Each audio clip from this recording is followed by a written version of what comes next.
Invested Agents presents Real Estate Action Live. Woo! Yes. We're going to do something different. Multiple guests answering a single question.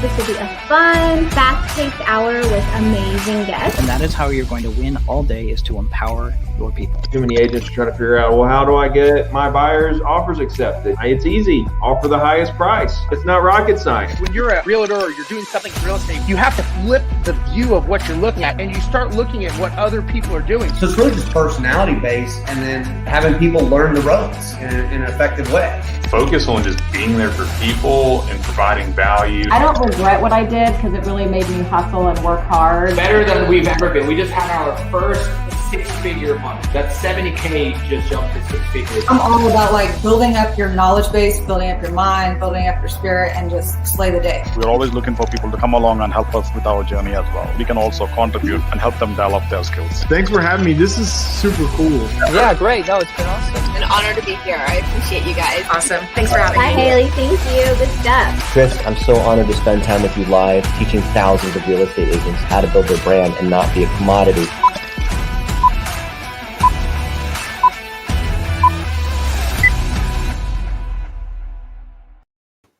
What's going on, everyone? Welcome to the next episode of Real Estate Hacking Live by Invested Agents. I'm flying solo today. Jamie's taking care of our sick daughter. She's okay, just a little under the weather. And so she's actually in the background, just not live in person because that could get chaotic. So before we bring up the first guest, I actually want to share my screen real quick. We have a book launch officially. Top Tips After 100 Flips is live on Amazon. And you can get a copy. It's an ebook only. Get a free, not a free copy, but you get a copy. It's pretty much free, less than a cup of coffee. 99 cents on Amazon. Super, super low price, but high value. We always want to over deliver. So don't mistake like the 99 cents for low value. I'm gonna put a link in the notes so y'all can check that out. And highly look forward to your feedback. So definitely get a copy, and after you read it, let me let me know what you think. Leave us a review. We'll really appreciate it. So with that being said, we're gonna bring up our first guest, and since I'm kind of doing everything here, I may be jumping around on my screens, but I'm gonna welcome Nicholas Moore. He is a commercial real estate and private equity attorney. He focuses in multifamily real estate and works with clients nationwide. How you doing, Nick? Hey, man. Good afternoon, my time. Good morning, your time. Is that right? Yeah. Hope things are. You didn't get caught up in that whole blizzard thing, did you? No, actually, no. We avoided a couple of those, and I was in Orlando last weekend doing a boot camp for one of Michael Blanc's groups. Okay, yeah. I think I saw some posts about that. Yeah, and it was actually got chilly down there, man. It was like in the 40s and 50s. You should have seen the Floridians. They didn't know what to do with themselves. Yeah. They're definitely on hibernation mode.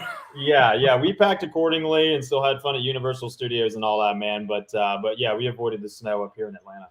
Love it. Jamie and I are going to be there in a couple of weeks, but hey, we only have a short time with you. Want to get to the question of the hour. You work with a lot of multifamily investors and syndicators. What should, and here the focus of this is more so on the passive investors, the investors that are looking to invest in multifamily from a limited partner standpoint, or however it's structured. But basically, they're not the operators; they're the ones providing the cash, the equity. What should investors look for when considering investing in their first syndication? So I'm going to skip right past the obvious of look at the board and the managers and the operator and their work experience and track history, and go straight into the distributions to see how is your money going to make you money. You need to pay attention to the preferred return and see if you're already entitled to compensation through a preferred return that's paid before other distributions. Okay, and that can be helpful. Second is to look and see what is the return of capital profile for this investment. So of course we have return on capital, that's your distributions, whether that be a preferred return or common equity where you just get your pro rata distribution. In a refinance or a sale, particularly in a refinance, and even in some circumstances with cash available for distribution, what is considered a return of capital? It's very, and the reason I brought up the preferred return is it's very important to consider how the return of capital is predicated, so that you know if the operator can pay you your capital contribution back, where you'd otherwise expect it in a return, which would reduce the amount of return you get from your preferred return. Okay, so that was a lot of return words. But what we're saying is this: if you invest $100,000 and you have a 7% pref, you make $7,000 per year on that. Okay, if the operator can send you capital contributions back that reduces your capital account, your 7% would be assessed on that reduced capital account. Yeah. So if they sent your return of capital back of $50,000, and you may have thought it was distributions or otherwise, your 7% is now only predicated on that $50,000 and can wildly change that investment. So just see, most of the time you want to see that return of capital happen at a refinance or a sale, okay? But after you have met certain distribution thresholds, like an average annual return, internal rate of return, or cash on cash return. Mm-hmm. And I guess further to clarify that, if say you're looking to deploy $100,000 and you want to make sure that's at work for the next 5-7 years or whatever the projected timeline is, they do a refinance event on year 3 and they decide to pay you 25% or half, make it easy, so 50 grand back. Well, now your overall return is affected. It's not that that's a bad thing. It's understanding that like possibility and how that flows within the operation. So what you're saying is investors should have a firm understanding of how that's going to impact their returns if that happens. Is that the plan? Talking with the operators, hey, what do you plan on doing when you refinance? Are you going to give us our money back, or how does that play out? Right? That's spot on. You just want to know, because look, operators could put crafty things in there where they could just pay your capital contribution back early, and then they're responsible or obligated to a lower return.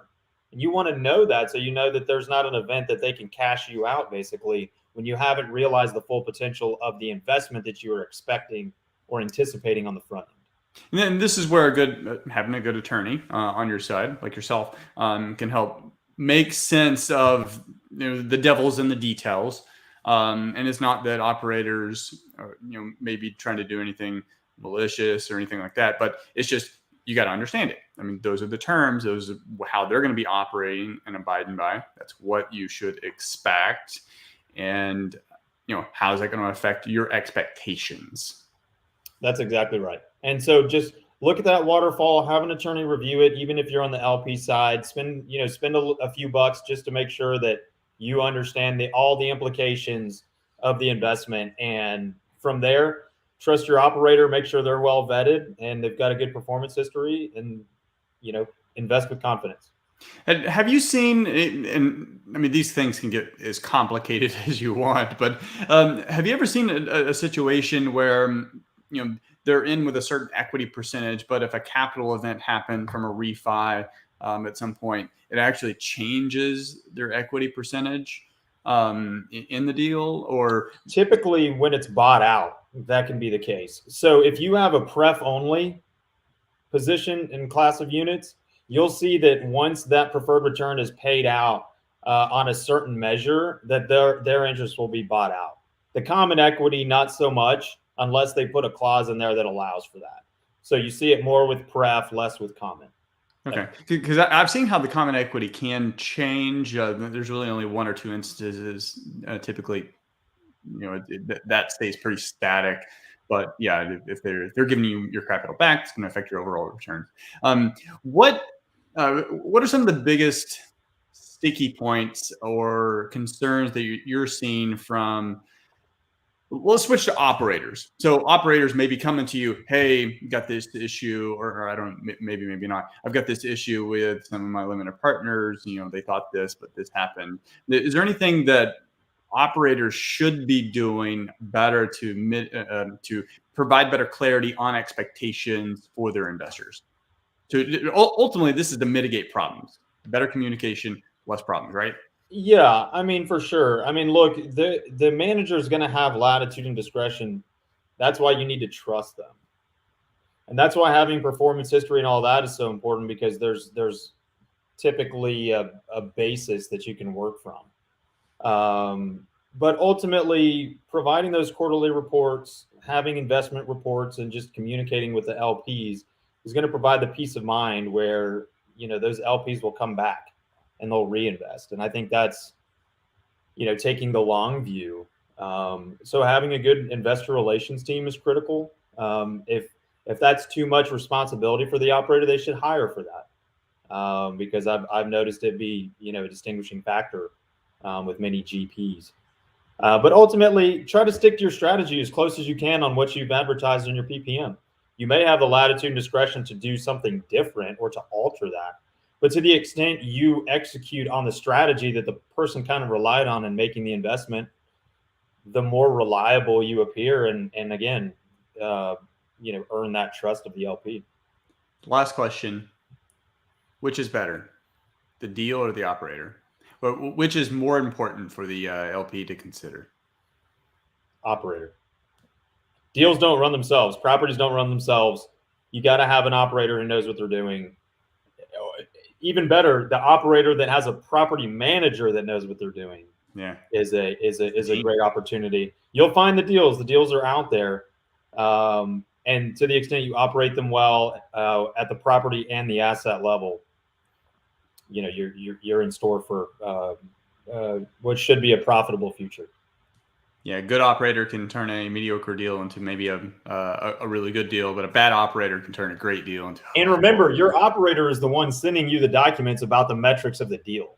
So if you don't trust the operator necessarily, how can you trust the deal if they're the ones giving you the info on it? But if you trust the operator, then you can trust, the deal. Love it. All right. Thank you so much, Nick. It was a real pleasure. Thank you. I'll talk to you again soon. Take care, brother. Thank you so much. All right. Next up, we have Joseph James. Joseph is the founder of ROI Muse, a commercial real estate software and training company. He's also an active multifamily syndicator and coach that has trained over 4,000 agents in commercial and multifamily real estate. We'll bring him up now. How you doing, Joseph? I'm doing great. How are you, Chris? Doing well. Always enjoy talking with you. So congrats on the book launch. Thanks. It was a weird evolution on how that story played out, but we're really excited. Jamie and I have been wanting to do that for a long time. So here we are. You've got a vast experience, not only working on the brokerage side as an investor side, but then also coaching other brokers and investors. What should investors look for when they're considering their first syndication?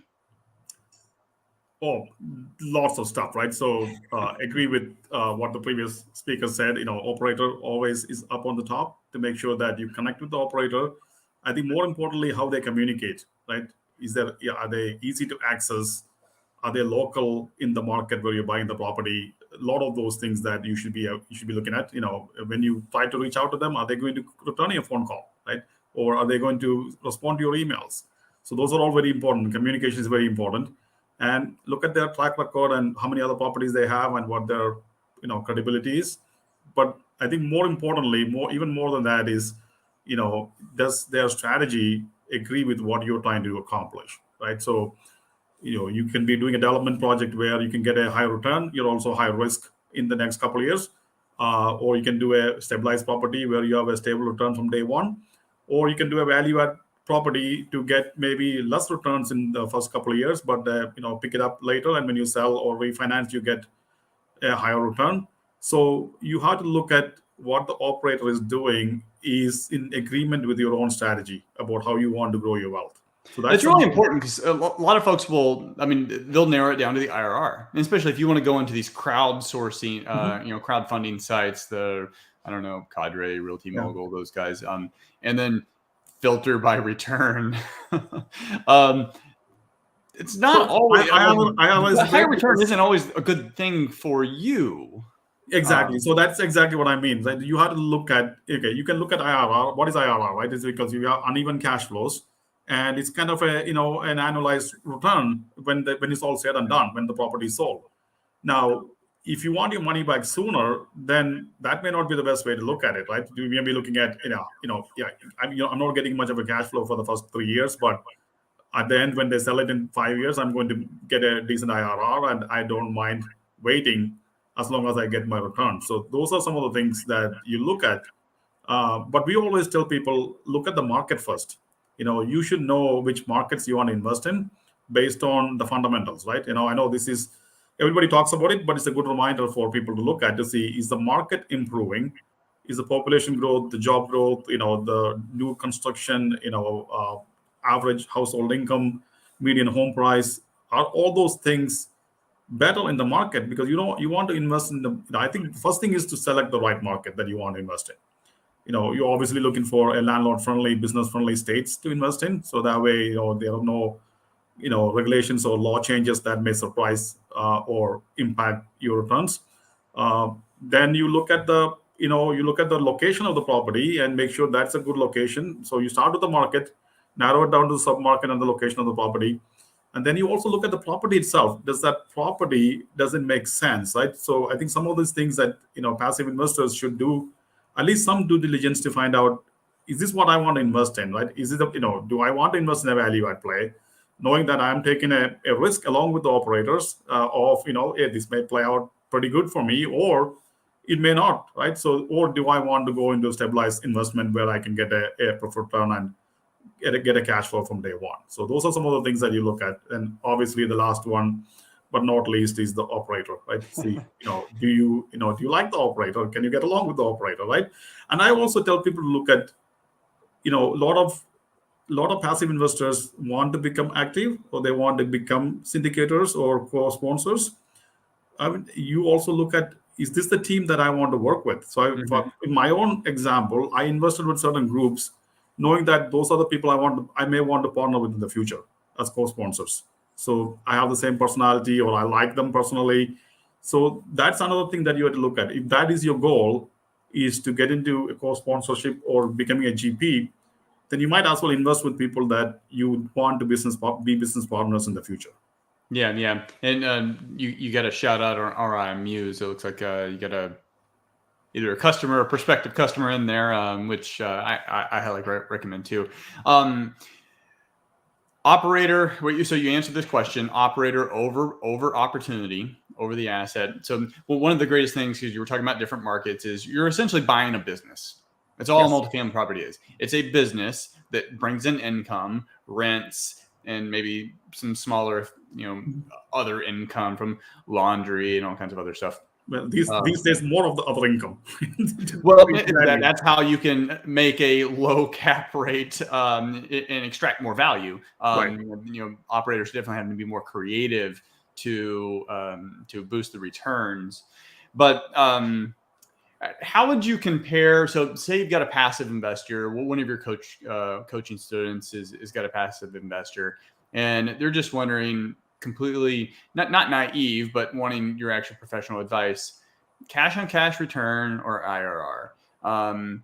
What should they pay attention to most? Because they're very different. It depends on the strategy, right? So if you're looking to invest into a value add property, your cash on cash return is going to be low. That's the whole definition of a value add, right? So in that case, the only thing you can look at is you could have zero. Some of these have zero for maybe the first 12. It may be zero for the first couple of years, right? Or very little, right? Because the whole idea is go in there and improve the property and increase the rents up. But if you're looking for cash on cash return, then you should look at a stabilized property that you can invest in that is going to give you a cash flow, even cash flow from day one, right? So that is the strategy that I was talking about, right? Based on your strategy, if you don't care about cash flow, then if you want the highest return possible and you're willing to take the highest risk, then look at development projects, right? That technically has the highest risk, highest reward, right? But if you want to be somewhere in the middle, then look at value add apartments. So that is kind of where our niche has been, to look at value add apartments for the most part. So your target right now is value add. Yes, and value add in Texas markets, particularly in Dallas market. Is there any other markets that have really, outside of Texas? A lot of our audience is in Texas, but this is a international podcast. Yes. But outside of Texas in the U.S., are there any other markets that maybe not be obvious, but are worth considering? I think by strategy, we are trying to focus our business in Dallas because we are local. Most of our partners are local.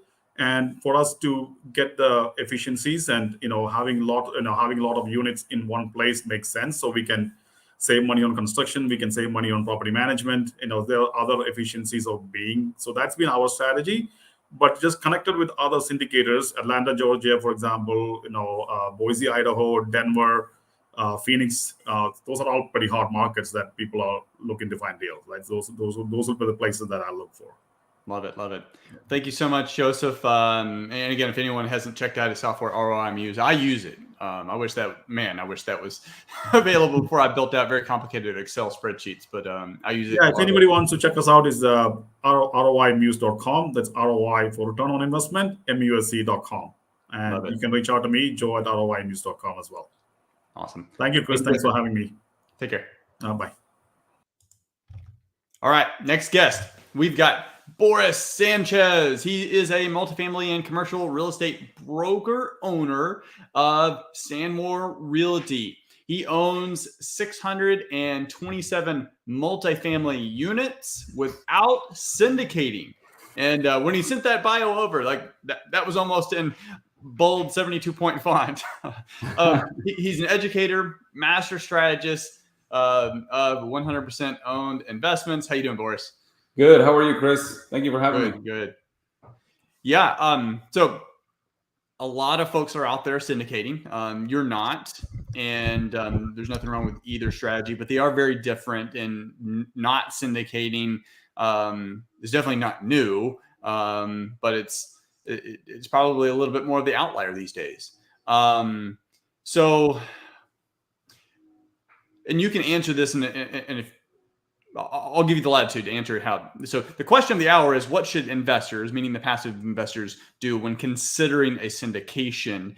If you also want to pivot that to considering a passive investment, because if you're taking on private money to get into these deals, like your opportunity, since you're not syndicating, it's still kind of it's the same thing, or similar. So what should passive investors do before considering getting into a multifamily deal?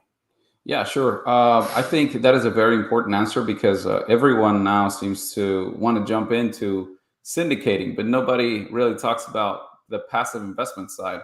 I think if you were to ask me if I were to invest passively in a deal, I would want to know that there is a strong operator with skin in the game. A lot of gurus out there right now are preaching, hey, syndicate with no money. You can put a deal together, and the old if there's a good enough deal, there's money to be found.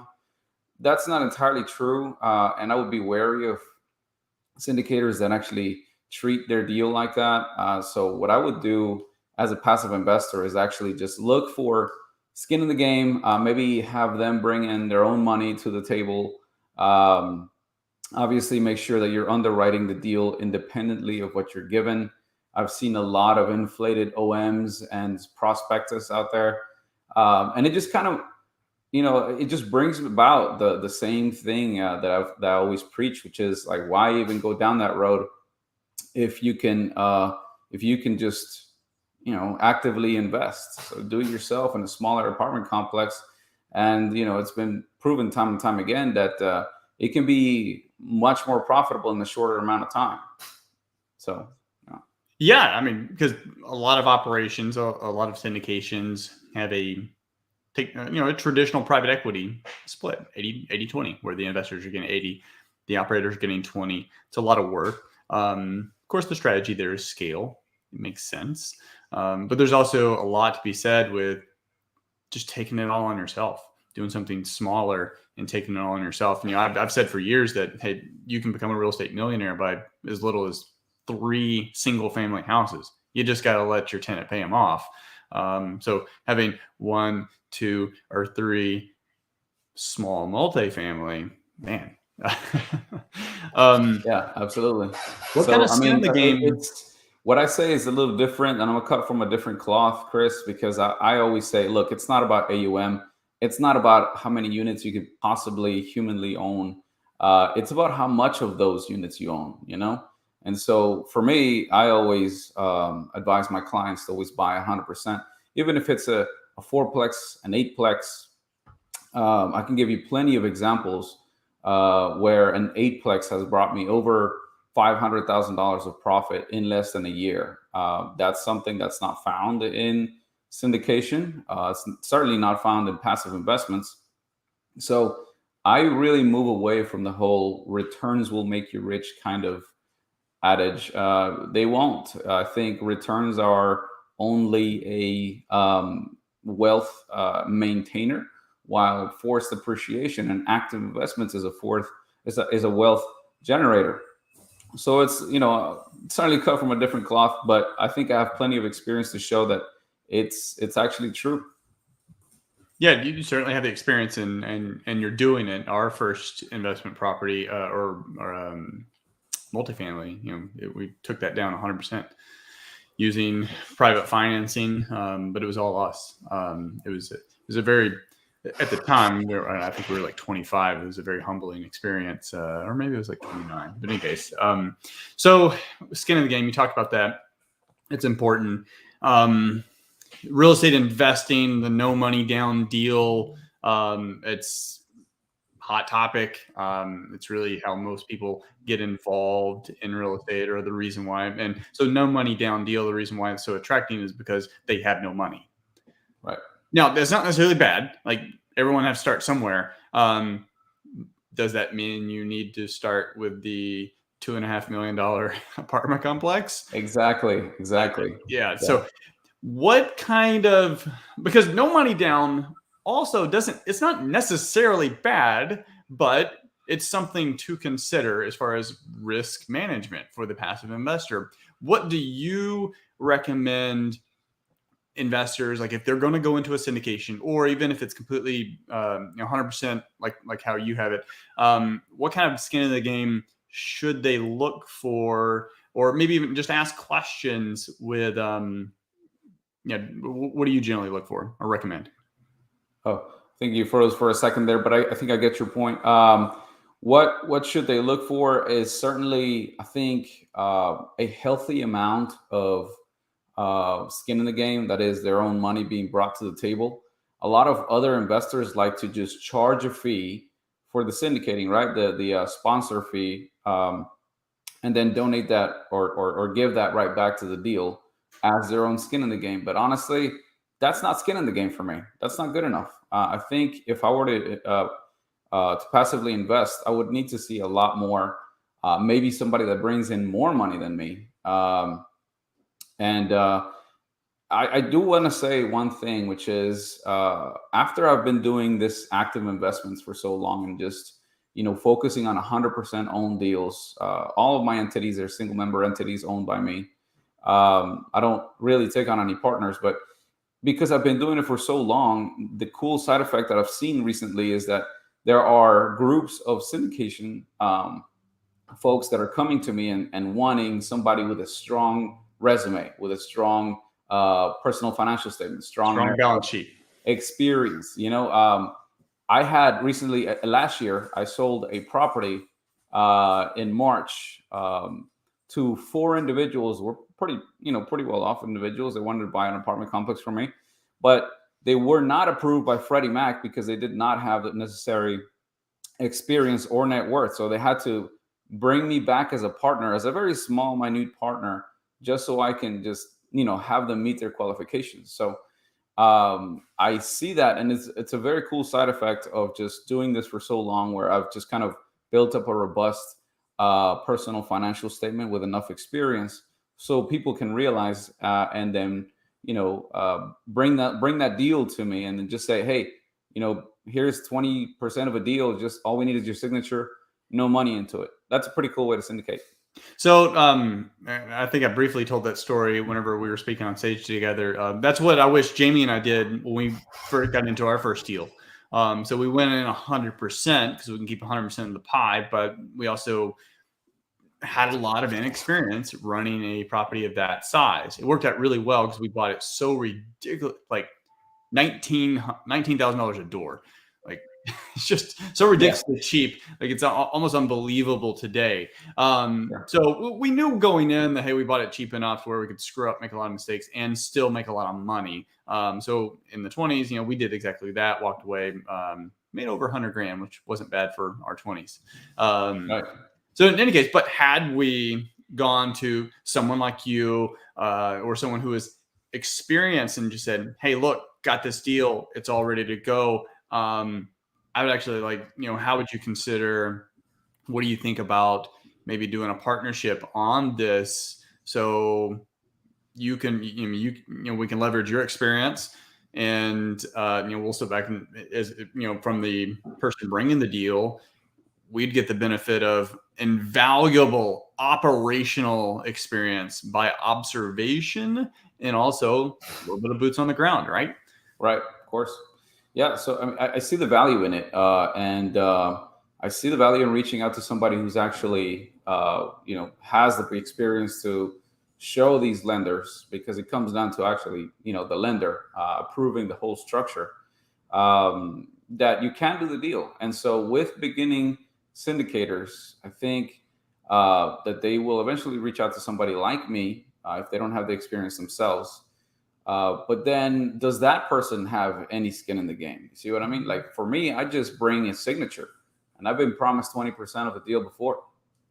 That sort of makes me uneasy. The particular deal that I'm thinking about was with the sponsor bringing a large amount of funds, but being a KP or key principal or key partner, I'm sorry, on deals like this, I think is very important. But for the passive investor investing in these type of structures, just look at the structure of who is actually bringing skin in the game.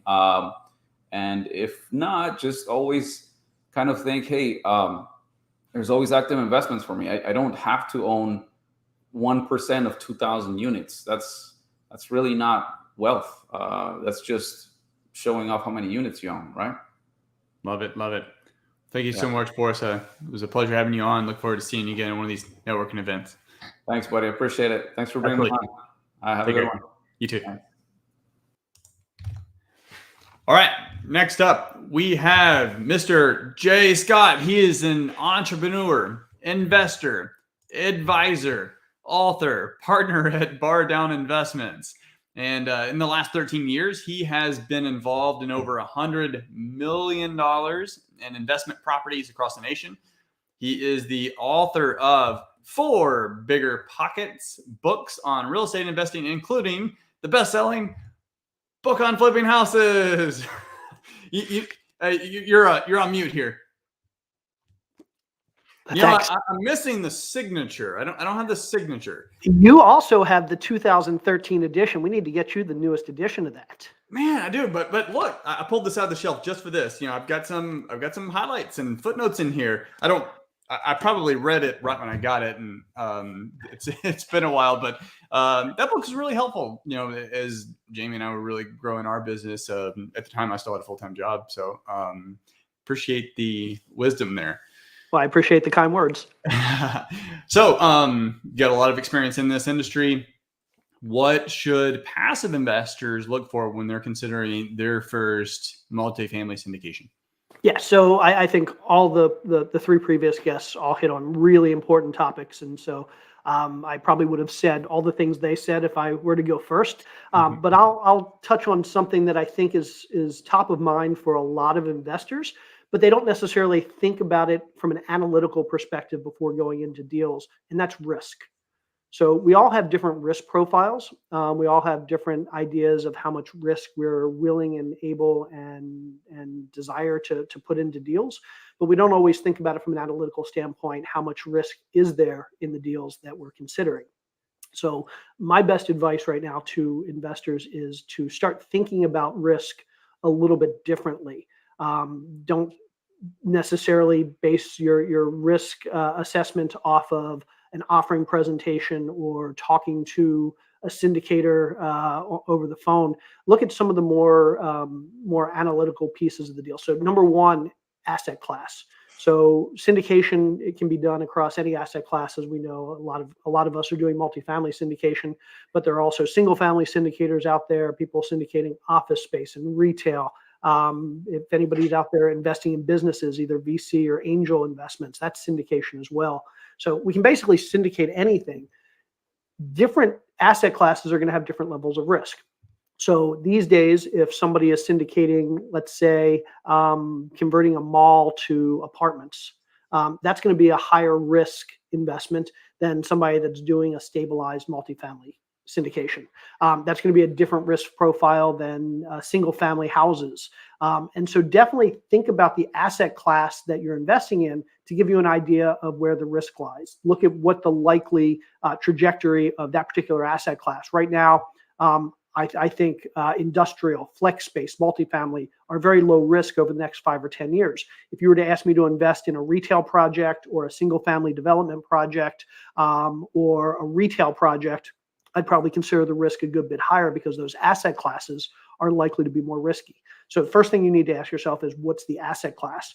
The next thing you want to look at is, what's the exit strategy?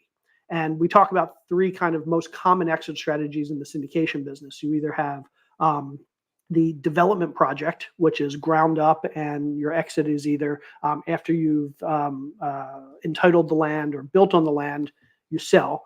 The next most common, or the next in the list, is value add, where you basically take an existing property and you improve it. Either you improve it functionally from a physical standpoint, or you improve the management to increase the value. And then third is basically syndicating a completely stabilized property, something that's just fully renovated, just kicking off cash flow every month for however many years.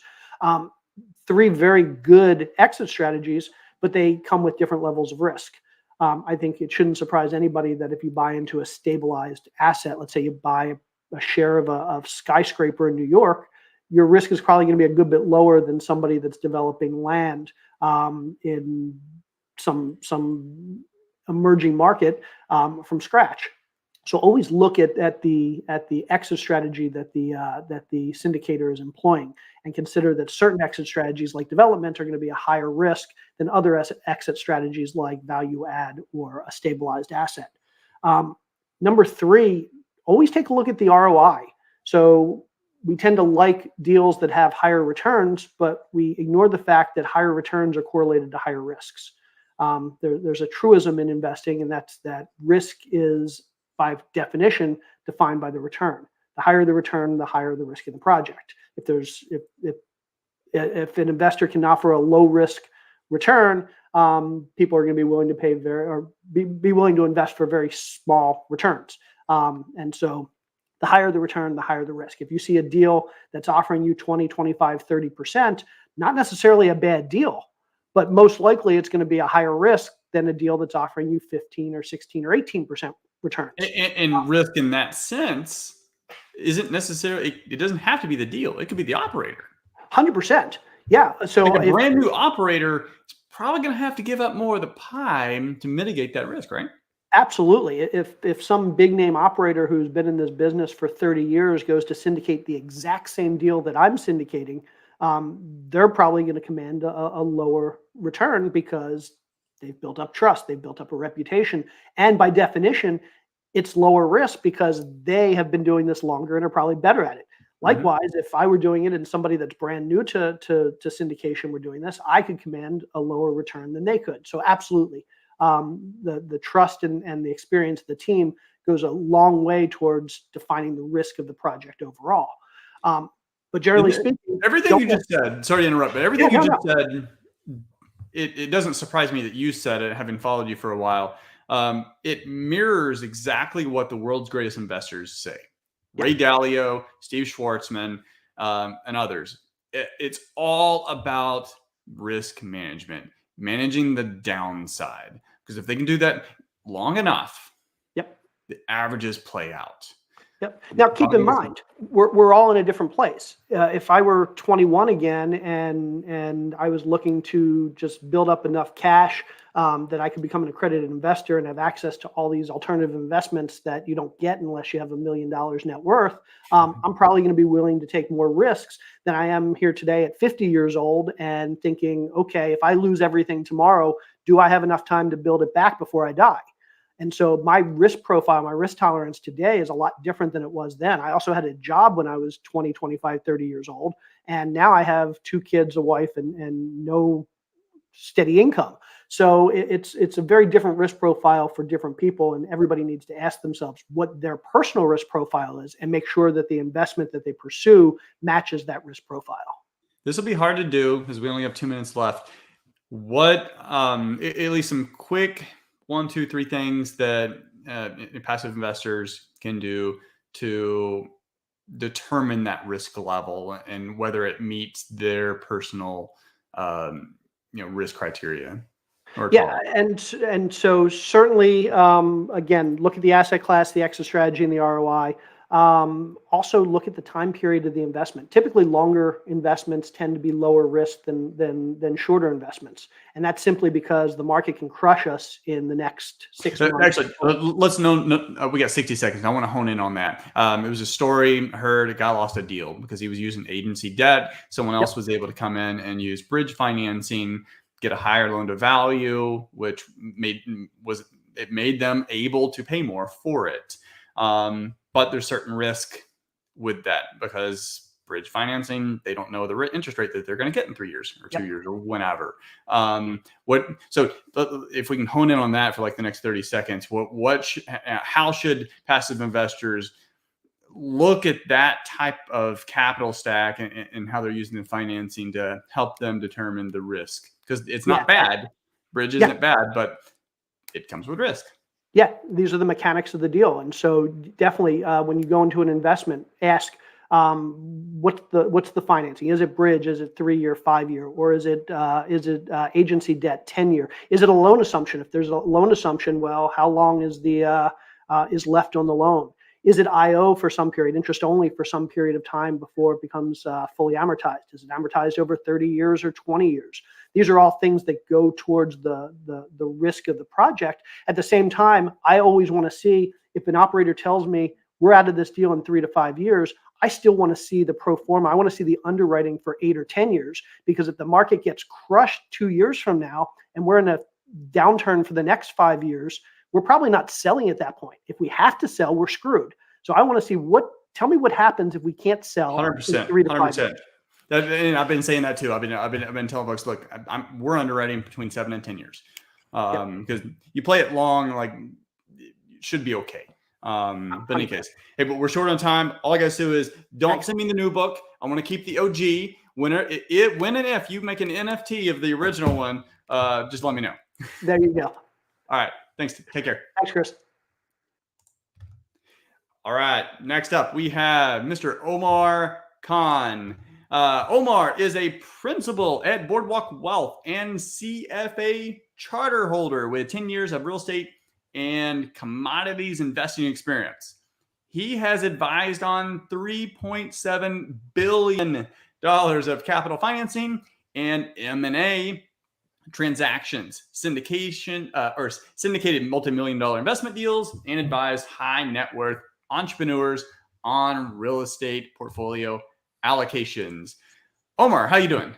Thank you, Chris. I'm doing great. I'm really pumped up after that introduction. Well, in writing it too, define real quick, because full transparency, I didn't know what this was. CFA charter holder. I looked it up. It's basically, okay. Realistically, in practical terms, what it means is that I was chained to my desk on the investment banking and corporate side for most of my 20s, working 80 to 100 hours a week, and then studying like crazy. But it's the gold standard in portfolio management, setting up portfolios, managing the risk, the entire stream, basically. So let's assume you're a portfolio manager at one of these big shops. You cannot get a job, you won't even be considered without a CFA these days. I mean, so that's kind of what it is. Yeah, when I looked that up, I was like, Holy crap! Wow. Yeah, trust me. If I knew what I wanted to do, I probably wouldn't have done the CFA. Well, it's a pleasure to have you on. We got a short time. You're in a unique position where you not only manage but also advise high net worth individuals. You've seen a lot of things that most people on this panel even haven't had the opportunity to see. What should, and regardless of the type of asset, okay, well, regardless of the size of asset, but we are focusing on multifamily syndications. Passive investors, what should they consider when getting into their first deal? Like if you're talking on the private equity side, right? Not like stocks. Correct. Not the operator. Okay. Yeah. Well, look, if you're on the private side, right, where you deal with, say, a sponsor like me, or I don't know if Chris, you do deals, but assuming you do deals and people like you and me, what you should be, everybody I understand is so fixated on returns and risk and this and that. And in my experience, at least what I tell is, look, if there's an experienced operator, any question you ask, they probably heard this before like a million times. What you're really trying to do, in my opinion, at least, because I invest in other people's deals, that's what I'm trying to do, is what you're really trying to understand is screening the person for values and competence, basically. So in a way, let's put it this way. If the person is very honest, but a complete idiot, you don't want to be with that person because their honesty is useless because, I mean, they don't know how to do the work, right? I mean, your money's at stake. Or conversely, if the person's extremely competent, they're world-class at what they do, but they're a very dishonest person, right? Well, you also don't want to be in that situation because you don't want to be with the smartest crook in the world. So as an investor, it's a lot of this, people get hung up on the numbers. Oh, it's a 15% IRR, 17% IRR.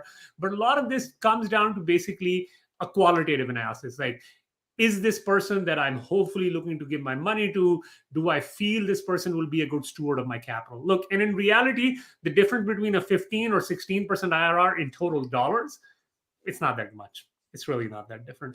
But there's a big difference between somebody taking your money and burning it into the ground or losing it. Huge. Or not. Huge. So that's what you're really focusing on. So if you've got, say, whatever, out of the 100% of time you're going to take to assess an investment or a person, I would literally spend 99.999% on the team or the people, and don't worry as much about the actual return and the deal, because if the people and the team are competent, experienced, and the right people for you, the rest will take care of itself. Yeah, and that's been a theme with the guests coming on today. And this just popped in my head. Another analogy: a doctor. So a doctor that's very honest but incompetent. Are you going to allow them to do open heart surgery on you? No. But if they're very competent, but they've got a whole stack of unethical charges on them, are you going to let them operate? No. You got to have both. It's the same thing. Whatever we do in our lives, right? Like you're talking about this doctor example. There's countless examples of professionals and vendors we use in our own lives. The same criteria has to be applied to these sorts of situations. It's just because it's real estate or, I don't know, a business, private business, the criteria doesn't change just because somebody wears a nice suit and has a tie on. Yeah. Return of capital over, the actual returns of the capital. So what are there any markets, just because your unique position, are there any markets right now that are outside the obvious that you're kind of seeing that it's really catching some momentum that maybe folks should look into? Look, I'm only looking in the Southeast because we have a real estate portfolio, but we also have operating businesses. Like, for instance, we're starting and launching off publicly at least a QSR fund, which is fast food restaurants. But that's more of an operating business. We don't own the real estate. We just operate the business. We acquire businesses. I'm a big shareholder in a fitness equipment company. So for me, the market, and even in real estate, for me, the market is important. But what's more important is the opportunity, right? So a lot of times I will look at, say, a market where I might not have naturally looked at just because I'm getting something at a deep discount. So for me, I think it's very important to be flexible and not be so fixated on one area of the country. So I would like to give you a clear answer, and I don't have one because a lot of this is dependent on what deal I get. Well, no, and that is a good answer because inventory, especially on the real estate side, inventories are low. You do have to be flexible. We were doing that when we were flipping single family. I mean, eventually our radius of our market had to get really, really large because ultimately I was just looking for a good deal. Exactly. I knew I could figure out the market. And of course, there are obviously, we look at the market when we had the opportunity and decide whether or not that made sense. So I'm not trying to say the market isn't important. It is important, but price, or rather the price I get relative to my other options for a similar quality product. That's what's most important to me. What concerns do passive investors, or you find in some of these high net worth individuals? Besides actual return of capital and knowing the operator, is there anything that they really want to see up front, in whether it's the PPM or the deck or anything? Is there anything that they really like to see crystal clear in the communication of an opportunity that you think more operators should be providing? Yeah, being clear in basically what they're doing, number one, as a strategy and what the capabilities of their team are. So as an example, a lot of times people will ask a question about, okay, can you tell me about, say, a project that went awry, right? Something that didn't work out. And people start talking in vague generalities, right? So if you've been around the block and if you've taken the pain of projects going bad, which happens, by the way, to everybody, because it's not just things going bad, you can recover as well, right? If you're very specific and say, look, the rent growth we were expecting and modeled off didn't work. In this case, we had a lot of bad debt. I'm using this as an example, had a bad debt accumulate because of COVID or government restrictions, some version of that. And this is a plan we had. We had adequate cash reserves built in, and you kind of walk people through a path. This is a problem. This is the situation. These are the actions we took, and this is the result that happened, right? Yeah. And basically clean, crystal clear words, no fancy words. It's very easy to understand.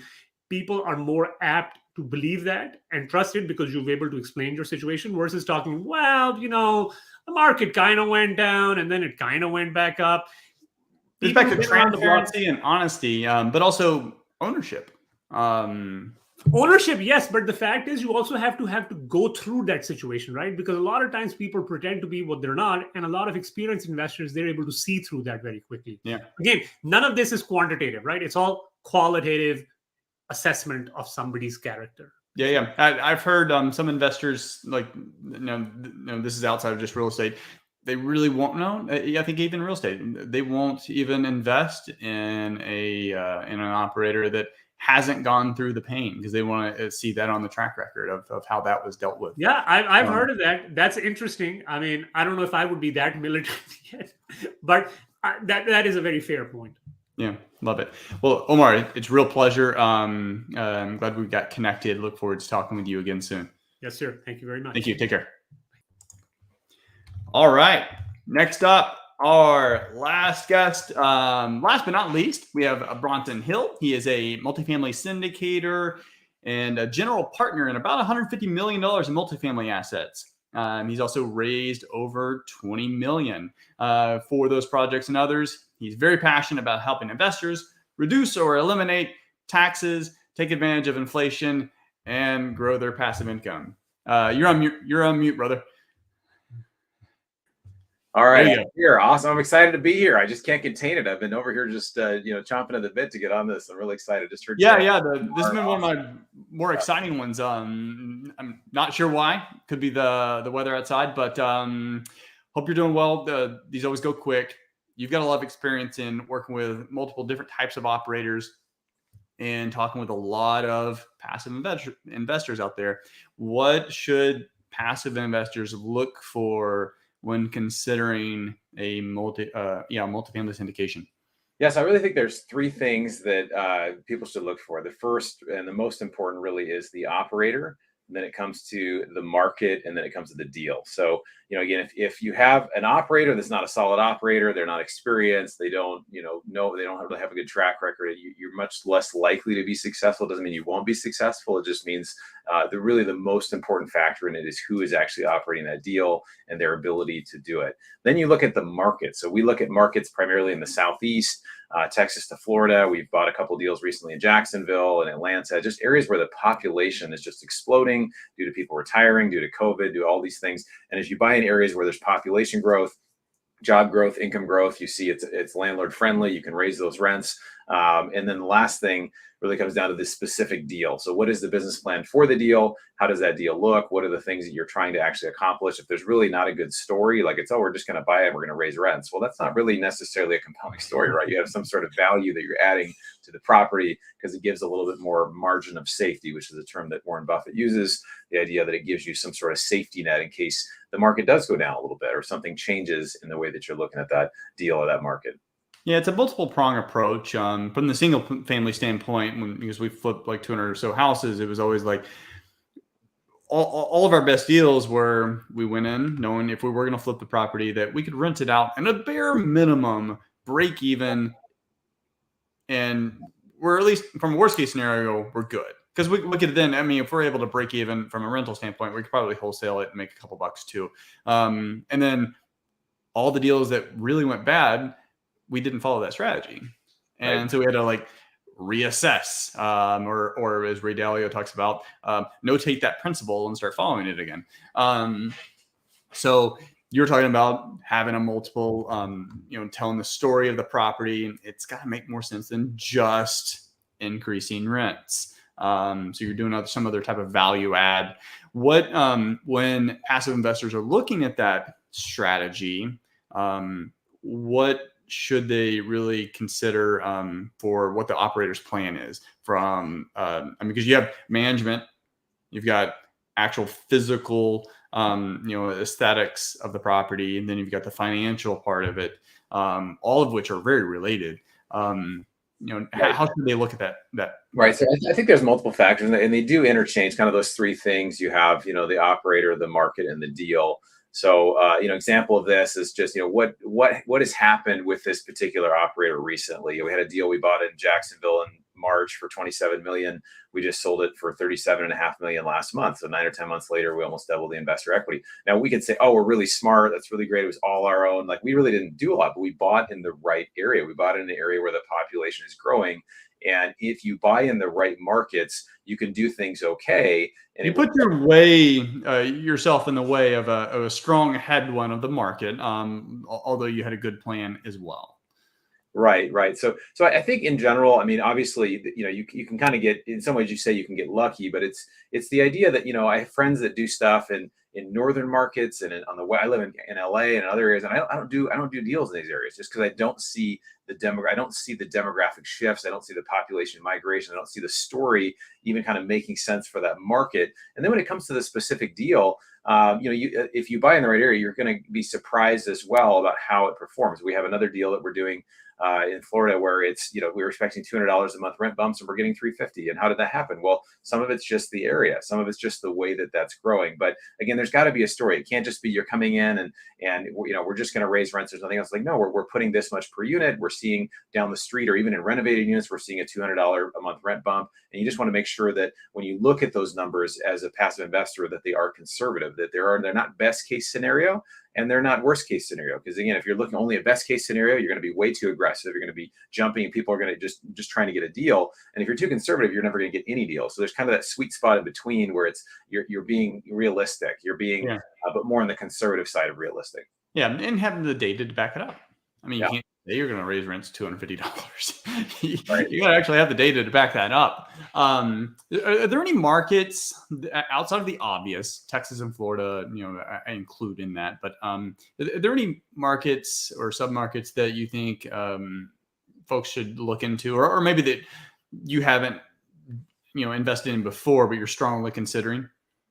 I mean, I think, it depends. We work with different operators. So we're not, primarily the operator, the asset manager on these deals. We partner with different operators. But, we've developed a relationship with different folks. I love secondary markets. For example, let's say in Florida, let's say, Orlando and Miami or Tampa they're just exploding. It can be really challenging to find a deal because who are you competing with? You're competing with these big institutional REITs that have billions of dollars that have to put it somewhere. So they've got to go into these big markets. So a market like Jacksonville that's got 1.5 million people, maybe Tallahassee, there are other markets that, may make sense where they're at least, maybe 500,000 people, but not, several million. So, I think it's just really being open to mid-sized markets, things that are not necessarily on the radar. Everybody knows about Dallas. Everybody knows about Miami. Everybody knows about Orlando. But what about the other markets that are maybe a little bit smaller? So, I have some friends doing some stuff in Waco, which looks like an interesting market. But, My again, hometown. are you from Waco? Okay, so you've seen it. Yeah. I don't claim it a lot, but yeah, I am. Just claimed it now, man. So you gotta. There you go. Chip and Joanna Gaines are your best friends. Right? Yeah. None of that existed when I was there. Yes, but I think just really, again, looking at, why are people moving here if there's a recession? In Texas, I live in California. In Texas, people kept moving during the Great Recession because it made more sense, because businesses were saying, hey, we're going to keep moving here because it's more landlord friendly, it's more business friendly, and it's cheaper to live. You can pay people less. And so we saw that. We're continuing to see that. And some of these areas, like that's why Texas, Florida, Alabama, Arkansas, Georgia are continuing to grow. So I just think being open to those areas, people like warmer weather, all these retirees, they call it the silver tsunami. They want to live in warm places. So that's one reason we love these areas too. Yeah, Jay Scott mentioned that long-term horizon versus if you're really, really counting on the 3 to 5 years to hit your targets. That's been happening lately. There's no guarantee that's going to happen for forever. We've got a potential to exit 4 years early in one of our investments. Actually, 2 of them. That's great. I hope it happens. I'm not really betting on everything happening like that. Yeah. No, you definitely have to have, different, you have to look at things differently. You have to look and say, what is the long-term goal? And, maybe in 10 years, maybe these areas will not be great. But right now, with the demographics, the way things are shifting, it's just important to have a plan and really look at, all of the 3 of those. It's like, okay, I need to find a group that I like to work with. My passive investor, 1 to 2 groups I like to work with. In what sort of markets do I feel passionate about? They're going to keep growing. And what sort of projects? I think value add projects are way better than Class A or REIT type of stuff, because there's no value add. There's no, you own the market. So if it goes up, things go up. But versus with a value add project, you really actually get to take advantage of, adding a lot more value, getting much higher returns.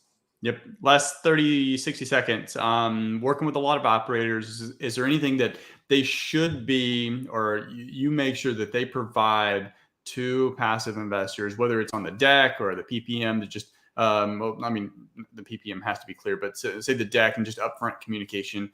What do you always recommend that, and how clear they provide certain information? Is there anything that really stands out to you outside the obvious?